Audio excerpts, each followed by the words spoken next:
Did you see sort of the Fed doing what the BOJ have done recently? Is that sort of the end game for it? Well, I think you've got to think broadly and generically, and the answer is they'll do something, they'll fashion something similar. It won't be exactly the same. They won't be targeting the 10-year yield in the way that the Japanese explicitly did through buying, but there'll be other factors. I mean, the Federal Reserve is already talking about, or the Treasury rather, is already talking about doing Treasury buybacks next year. That basically means that they will buy what are called stale or off the run issues, and they'll replace them with similar bonds of similar duration but are freshly issued. Now, bizarrely, that actually means that they can sell those bonds for a higher price. So the market's not purely as efficient as claimed. But why should they need to do that in a market which is, on the face of it, supposed to be the biggest and deepest and most liquid market, financial market worldwide?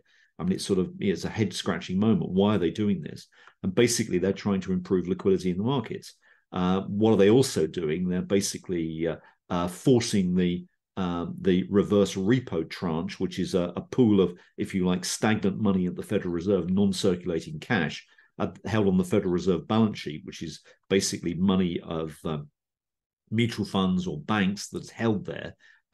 They're forcing that back into circulation by targeting these funds directly with treasury bills.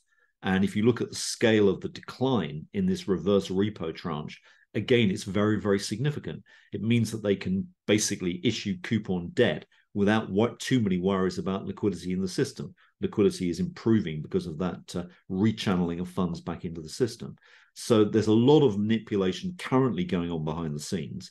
And you've just got to look at the level of US bank reserves and just note the fact, as we've been suggesting for a long time now, that ever since the September 2022 UK gilt crisis, US bank reserves have absolutely flatlined. Now, if that's not, if it's yellow and quacks, it's normally a duck.